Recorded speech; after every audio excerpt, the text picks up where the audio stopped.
Hello and welcome to another episode of the Black Moon Lilith Rising podcast. I'm, of course, your host, Adama, and today we are going to talk about Pluto in Aquarius. This is one of the most important transits of this year, so this is an extremely important episode, and I, of course, wanted to dedicate a whole episode to Pluto. It's my ruling planet as a Scorpio.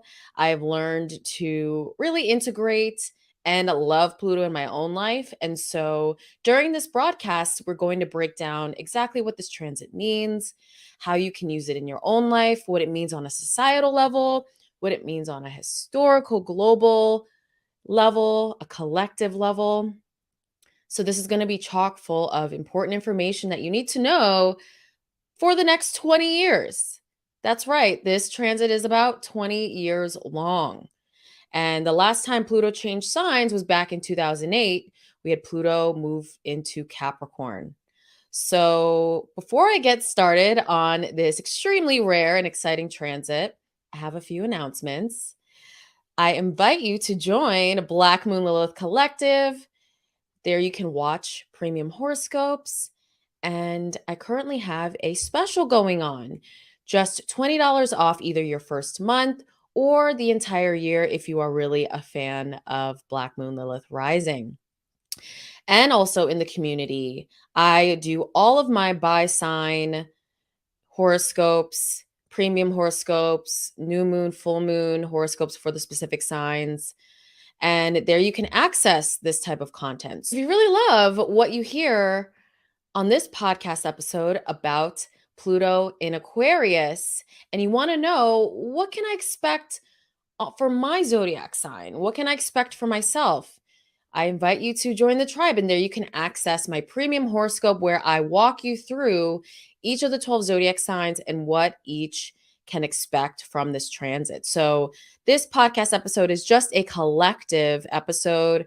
I love to do the collective, mundane, and general. Mundane, not meaning boring, but mundane meaning historical and societal events. That's what it means in astrology. So I love doing that as a service for everyone to listen to for free and to understand what's in store for them. But I dive even deeper in our community with those premium horoscopes. And not to mention, there's hundreds of hours of meditations, workshops, programs that are built to help you with things like manifestation, shadow work, alchemy, human design, tarot. There's a lot in store. We have different contributors. It's amazing. So click on the links in the podcast show notes, and you can add a $20 off coupon to your cart for either your first month or for the entire year. Or you can enter the code LilithTribe20 at checkout. So you can visit lilithastrology.com to find out more. I have a whole video that discusses the tribe. And there's so much more on the website. So I encourage you to go check that out and take advantage of this offer. And also, I announced this in the last podcast episode, but I'm going to keep announcing new book stuff every episode in case there's new listeners or people who don't know. But yes, I've spent the past year writing not just one, two offerings. We have Black Moon Lilith Rising, How to Unlock the Power of the Dark Divine Feminine Through Astrology. This is a comprehensive book on Lilith through my lens and perspective, which it's very rare, you guys. You've been listening to me for a while, you know that. And Black Moon Lilith Cosmic Alchemy Oracle cards, which is a 44-card oracle deck. And those two items are now on pre-sale, and you can find links to those on Barnes & Noble, Amazon, Waterstones, in the show notes as well. And don't worry, we will be in independent bookstores. Things are still rolling out. We're still even in the final phases of really getting things approved, getting things to print. So this is just a pre-sale right now. And you can check all of that out in the description box. And if you want to wait until we have more retailers announced as we get closer to the launch date in October of this year, you can totally do that. or sign up for my email list on lilithastrology.com, because there not only will you get up to the minute announcements on the book, I email everyone every week. I don't overdo it, of course. It's probably like once a week, every other week. And then you also get news on what's happening with Lilith astrology, what new horoscopes are out, etc. So join the list and you get a free gift, my Alchemist Guide to Black Moon Lilith, when you join, so you can get an intro into the Dark Goddess. So those are my announcements. I hope to see you all in Black Moon Lilith Collective, or I hope to see you all on your bookshelves, if that makes sense. That's all the announcements. And now let's get into Pluto in Aquarius. This is why we're all here today, and this is why you all turned on this podcast episode. So, this is a rare transit, and we're really going to dive deep into what and who Pluto is in mythology, and what Aquarius is as a zodiac sign, and how this fits into our lives on this planet. So, Pluto in Aquarius officially begins today. I'm filming this on March 23rd. I'm, of course, going to release this a couple days later from now, but Pluto is officially in Aquarius now. And this summer, we will receive a preview of this energy. So it's so important for you guys to be aware of what goes on in your life. And I think I just do this now as an astrologer, that I'm always looking at the charts and understanding how these cycles work and seeing what events actually manifest and occur, because it can also tell me what's going to happen in the future. So it's so important for you all to really take a look at, when you are experiencing the summer, what am I focusing on? What is going on? Of course, also, if you get the premium horoscope, you'll know a little bit more about that. But this summer, we have a preview. Pluto moves into Aquarius from March 23rd until June 11th, 2023. So this is a little window we have this year of experiencing this transit. So be aware of what you focus on, what happens to you, where you're living, what you're doing, who you're with, because this is a preview of course, not the entire 20 years ahead, but it's a preview of some of the major themes for the next 20 years ahead. Pluto will then retrograde back into Capricorn after this date, and will be there for the remainder of this year until January 21st. And then Pluto will go into Aquarius full time. We will not be going back into Capricorn after this date. And that will be until January 19th, 2044. So exactly 20 years. So just this alone, we are entering into literally new entire reality, a new entire life, new perspectives. We are transforming entirely for these next 20 years. So transforming is a very common way that astrologers describe Pluto, and it is so true. Pluto is the planet of transformation, but Pluto is also associated with change, power, the unconscious mind. And Aquarius is a zodiac sign that is associated with innovation, technology, individuality. So when a planet moves into a zodiac sign, it affects the areas of life that that zodiac sign rules. Innovation, technology, all of this stuff is going to be completely transformed, because that is the sign of Aquarius. So Pluto moving to Aquarius is going to activate all the things that Aquarius rules. So therefore, during this transit, we will see change and transformation in technology, science, our social structures. We are going to see the rise of new social, political, rebellious movements. And we are all going to be challenging power structures on a global level. But then power structures and hierarchy that we built up in our own minds and within our own lives. And Pluto in Capricorn had really been breaking down and showing us a lot of that since 2008. So now Pluto in Aquarius is coming to actually now take action to all of those things that you have integrated and learned since 2008. So, on a personal level, this may bring up the need to rebel, to really activate who you are as an individual, what you want, your freedom, your personal power. And a lot of you are going to be making changes to really align with who you truly are, like who you uniquely are. We are also really getting ushered and triggered into an Aquarian age. So many astrologers have different opinions and studies on when the Aquarian age actually starts. Many believe it started. Some believe it began back in the Industrial Revolution when Pluto moved into Aquarius last time. We're going to touch upon the history with that. But then some believe that it's 100 years away and we are basically on a trajectory towards it. And Pluto in Aquarius is really going to trigger us into it. And really, you'll start to visibly see Aquarian ideals and really see our world completely transforming into this new age. So, I think the best way to really dive deeper into this transit is to first talk about Pluto as a planet. And like I said, I'm a Scorpio. Pluto rules over my zodiac sign, and I've come to make peace and love Pluto. Pluto is he's really, and I say he because he was a male deity in mythology. He really is just doing his job. That's the thing. So let's get into Pluto, right? So in astrology, Pluto is a generational planet. And like I said, of course, it is associated with transformation and power and the unconscious, regeneration.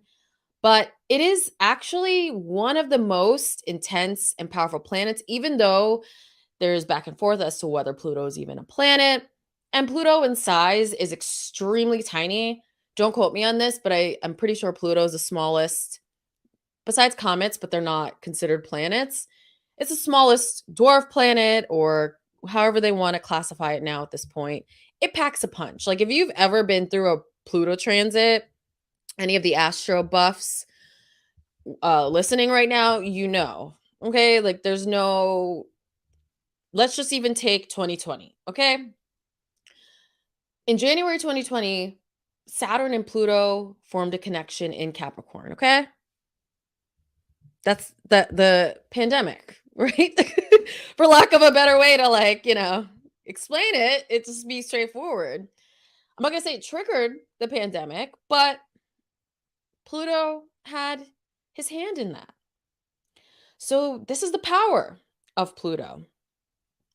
Pluto is the ruler of the zodiac sign Scorpio and is associated with sex, death, and rebirth. And it's also linked with the eighth house in astrology that also has to do with those areas of life, shared resources, sex, intimacy, the taboo, the occult. Witchcraft is a very big part of the eighth house and Pluto energy. So of course, Scorpio is part of that as well. So you're getting the gist, right? You're getting the gist. And when we think about the mythology behind Pluto, Pluto was the lord of the underworld. So Pluto, which also he happened to be the most wealthy. People think of Jupiter as the most wealthy and expansive. And yes, it's completely true. But Pluto, he was a lord of the underworld and he was very quiet. He had no children. He was very quiet about his wealth, but he rules over hidden wealth, inheritances, debts, loans, plutonic wealth. This is generational wealth. So, whereas Jupiter is like, oh, you won the lottery super quick, or oh, you got this boost at work, or oh, you got this, influx of $1 million, like you got lucky. Pluto, it's a slow, steady, stable build when it comes to resources, and it rules like mega wealth.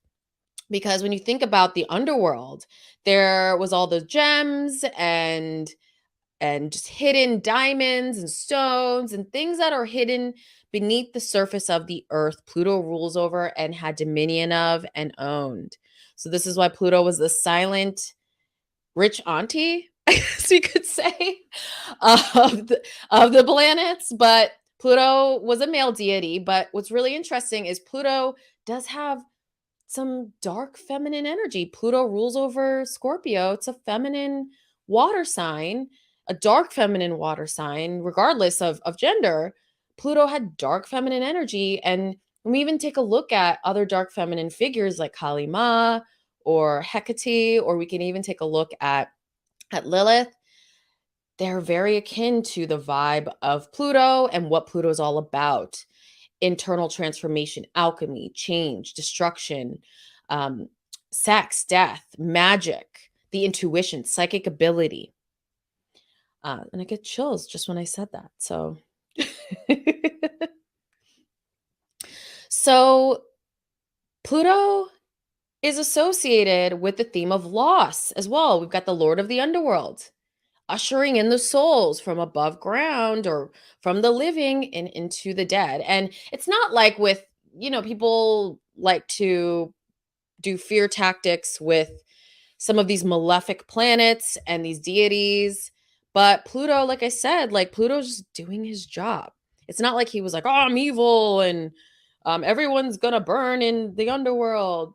No, he was doing his job and ushering in souls and helping people transform, being that dark figure that dealt with the taboo sides of life. Pluto is associated with loss, transformation, and you can also experience ego deaths under a Pluto transit. On a collective level, Pluto is also associated with the cycles of history and the rise and fall of empires and civilizations. This is why a lot of us made a big deal about the Pluto return when the United States was triggered into revolution and really was like, we are rebelling, we're signing Declaration of Independence, we're done. And Pluto can trigger a lot of these major societal changes. We can take a look at Pluto and Scorpio. It's horrific what some of the things that went on during Pluto and Scorpio. This is 1983 to 1995. And we had crises like the HIV/AIDS epidemic. Got chills with saying that as well. Pluto in Sagittarius is after that. And we had 9/11, which completely transformed the world. And you can think about Pluto in Sagittarius means attack, global war. Sagittarius rules global. That's what happened. That was like a big catalyst. Prior to that, with Pluto and Scorpio, Scorpio rules over death. Pluto was in its home sign, it rules over viruses. Scorpio rules over sex and the genitals and the procreation organs. So Pluto can really affect society in major ways. And again, like I said, if you've never paid attention to Pluto transits, you don't understand the power of Pluto. Pluto might be small, but Pluto packs a punch. So now let's talk about the zodiac sign Aquarius. And Aquarius is the 11th sign of the zodiac. So we can talk about Aquarius like as if it's in a person's chart and on a personal level. And then we can just talk about the energy, like the overall energy of Aquarius. So I'm going to do both so you can really get a sense of what Aquarian energy is. So they're the 11th sign and they are a fixed air sign. Fixed meaning they are very steady and straightforward with their speech and their opinion and how they think. Air is a cerebral energy. Air is about intellect and logic. So this is why Aquarians, y'all can have a little bit of stubborn energy, especially when it comes to social justice or your opinion or your values or what you really believe for the collective. You can get very passionate about that. for all the Aquarians that are listening. You are independent and unconventional. Aquarius value freedom and independence. This is why we're saying there's going to be a lot of rebellion against status quo during this time.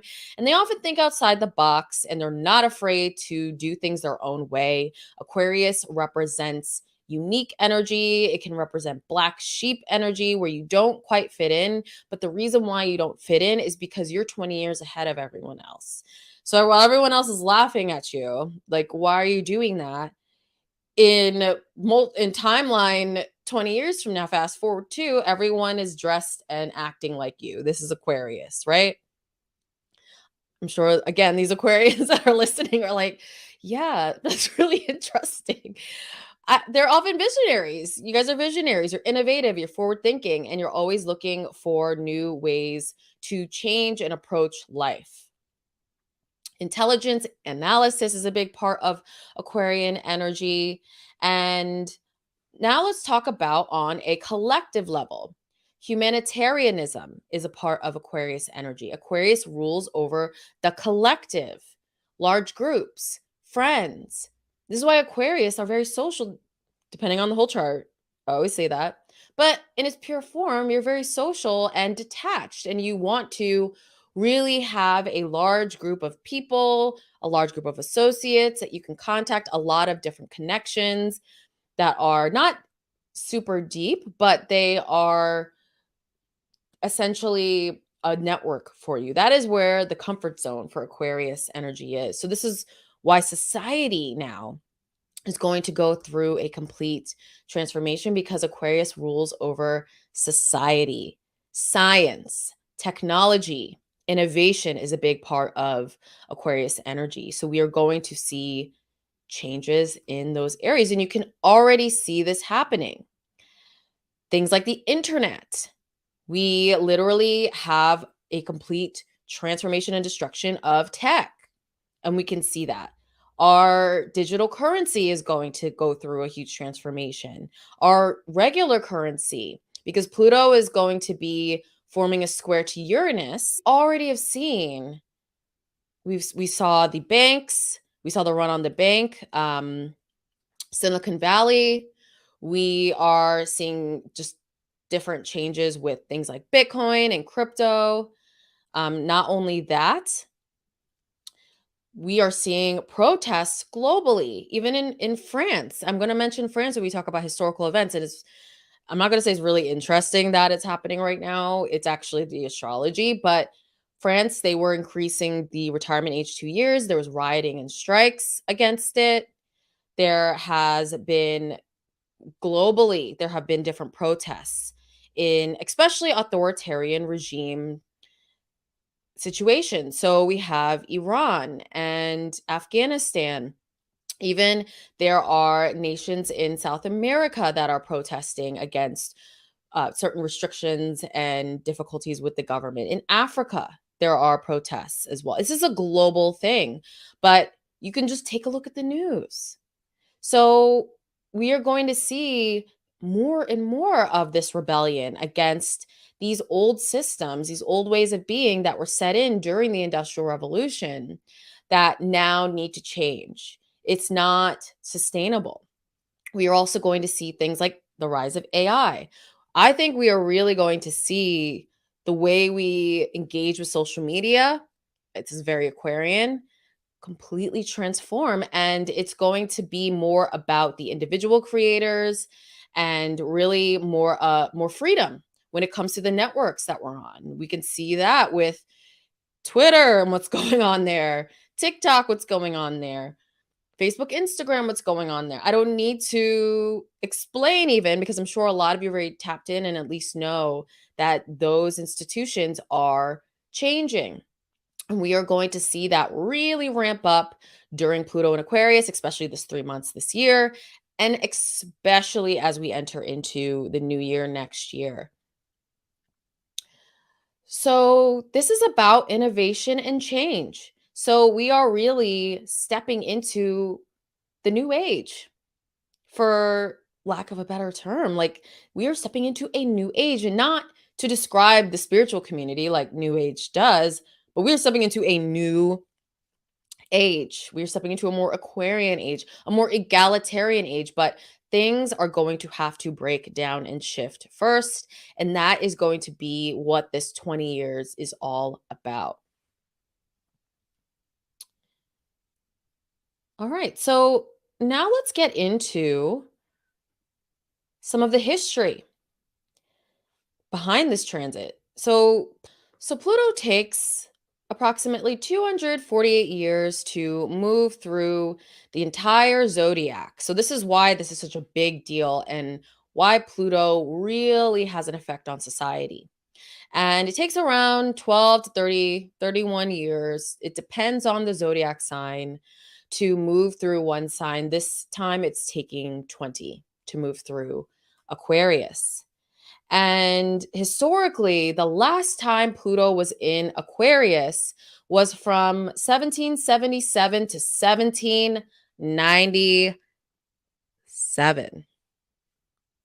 So if you're tapped in with just general history, you know that America was in a deep revolution, France was in a deep revolution, Haiti was in a deep revolution, everybody was in a revolution, and colonialism, exploitation, war, genocide was top of mind during this time. And these things are happening now. They're happening now. So the Industrial Revolution was from 1733, so a little earlier. So during we had Pluto in Capricorn back then. A lot of the spark for the revolution happened during Pluto in Capricorn. That's what we're under, or we were under since 2008. And it went until 1913. And the Industrial Revolution was literally what set the structure and tone for our society today, our capitalist society that is really built on slave labor. And now at this point, obviously, there are people who are underpaid and overworked and abused and exploited in the United States. But now it has moved globally, and especially in countries like Africa, like the children who are mining for what's in our phones. That is all a product of the Industrial Revolution. So it's essentially factories, conveyor belts when they had that technology, assembly lines, the cotton gin. All of these things were developed during this time. And that really set the stage for modern society in the 20th and 21st century. So, in the period of around 1760 to 1830, the Industrial Revolution was actually mostly in Britain, who spearheaded all the colonialism, slave labor exploitation back then. And basically, they wanted to get their head start. And as a result, they actually forbade the export of machinery, skilled workers, and manufacturing techniques for a while, from 1760 to 1830, so that they could really hoard, like now, hoard all the wealth and knowledge from other nations. So that happened back then. Sounds very familiar to what's right now, except we have corporations doing that. 1777, the American Revolution continues, and the British captured Philadelphia. And then we also had the Battle of Saratoga, which allowed the Americans to secure victory over the British. Another thing that I thought was really important, that the first volume of The Wealth of Nations by the economist Adam Smith back then was first published, and this laid the foundation for modern economics. So again, during Pluto and Aquarius, he wrote this guide, this framework that was going to be used for the next couple of hundred years. So that was really also a change in our money and our finances and the economy because of that. This is very Aquarian because of writing that book and delineating that knowledge. 1778, Captain James Cook became the first European to reach the Hawaiian Islands. colonialism, peak colonialism there. So that also was a big part of Pluto and Aquarius. 1781, the American Revolution continues and the British surrendered. And then the United States officially formed under the Articles of Confederation that year. Shortly after, we had the Treaty of Paris in 1783 that ended the American Revolution and recognized the independence of the United States. And also, really interesting, the first hot air balloon flight takes place in France, marking a major milestone in aviation history. So, this is the precursor to the Wright brothers, and that was early 1900s. But we, of course, have to have one person set a precedence so then other people can improve on it and change it. So, air flight in a hot air balloon became a reality. Something flying in the air that must have been wild to see back then when literally they were using horses most of the time.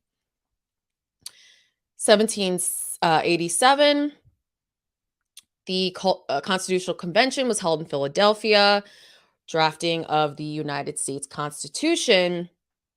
But also that year, the abolition movement gained momentum. So here we go.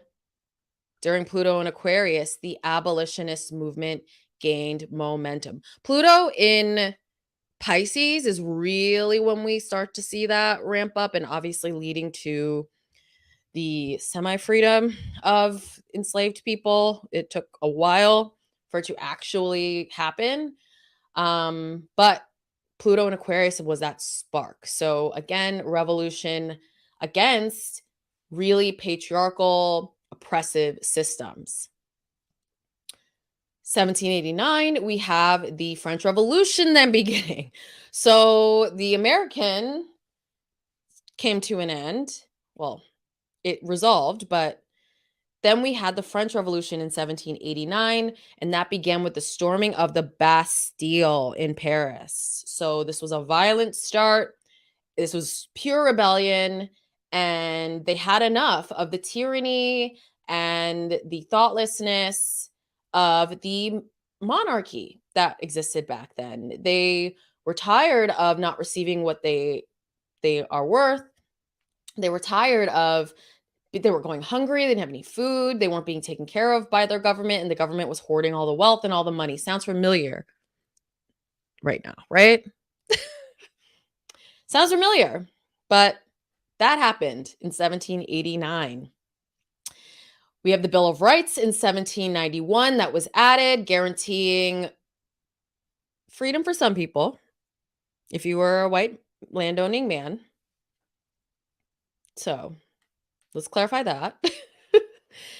And another really interesting fact that I read is Mozart's opera, The Magic Flute, premiered in Vienna. And while that seems like a small thing, I do want to also remind you guys that Pluto and Aquarius is also going to bring forth transformative creativity.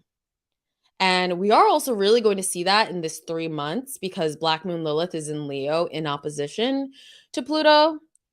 And it happens every 9 years, the mean calculation of Black Moon Lilith returning to a sign. So this is going to be the first burst of that. And we are going to see really transformative breakout creativity. But back then, Mozart was like the Beyonce of back then, of the music world. And this was a very transformative opera. So I want to pause for a second because you probably are like, why is there all this like European history? This is how hijacked those times were by colonialism. Like literally this time it was about imperialism with the British, world domination, and a lot of the history is about them taking and doing and extracting. Mozart is outside of that. That's just culture. But that was what this time was about, and people rebelling against that. But what's interesting is the rebellions, everybody was rebelling. Whether you were white or if you were black and enslaved or indigenous, they were all fighting. especially in America. So in 1792, the first the first French Republic was declared. So, and then King Louis the 14th was executed the next year.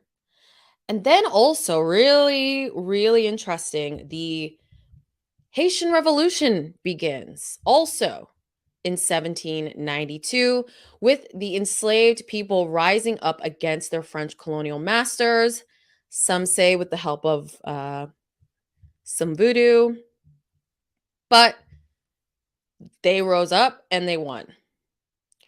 1793, the reign of terror in the French Revolution starts, and thousands of people are executed by the government. And we also have the cotton gin was patented during this year in 1793 by Eli Whitney. And unfortunately, this revolutionized the cotton industry in the South, but it also fueled slavery and the Industrial Revolution even more. So while it was true that the cotton gin reduced the labor of removing seeds, it did not reduce the need for enslaved labor to grow and pick the cotton. So cotton growing became so profitable that they increased their demand for both land and enslaved labor. In 1790, there were 6 slave states.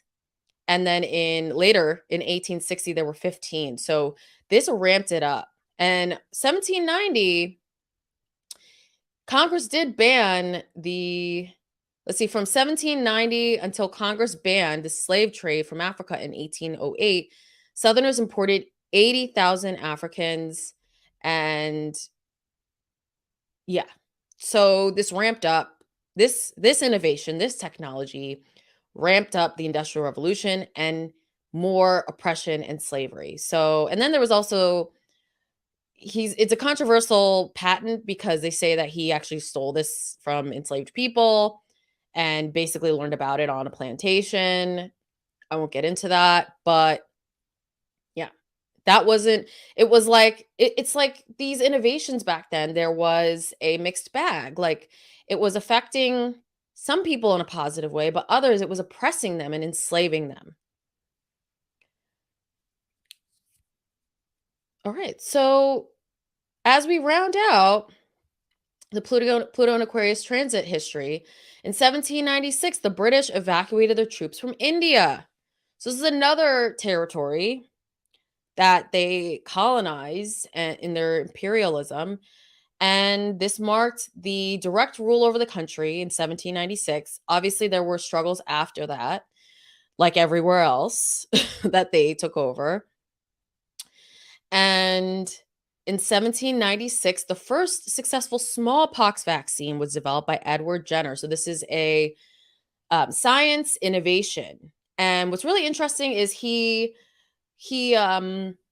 saw that like dairy maids were not getting smallpox, and it's because they were catching cowpox, which gave them immunity to the more horrific smallpox. So we can all thank him for that. We all don't have smallpox anymore because of that. So 1796 was when that was developed. And then George Washington ends his reign as the first president. But you can see the theme with some of these historical events. So Pluto is here to transform society through technology, innovation, scientific discovery, the breaking down of these old systems that are no longer serving us, that are enslaving many people. And I know I can sit here in America and I'm not in those enslaved situations, but there are people across the world who are child labor, child slavery, sex trafficking. Not to mention, let's just even take America for a moment. When you think about a lot of the factories that are here, and people have, like the Amazon, people have to pee in bottles, and they're not allowed humanity, essentially. We had the Great Resignation in 2020, 2021. This is when we're at the end of the Pluto and Capricorn era, people being like, enough's enough. I'm not being paid enough. I'm not valued. This doesn't feel right to me. And people, a lot of people, and they still are, were saying no to things and work and positions that don't align with them anymore. So this is a big transit, everyone. So if you do want to know what is in store for your specific zodiac sign, so of course, if you listen to me for a while, you know, I do my horoscopes based on the rising sign. All astrologers do, but I want to tell you guys that, and call it out so that you know to look for your rising sign when you read or watch a horoscope. If you want to know, don't miss out and join a Black Moon Lilith Collective. There you can access that premium episode and get all 12 signs and what's in store for you when Pluto moves into Aquarius. So that is the collective energy on a very important transit that we are now under the influence of.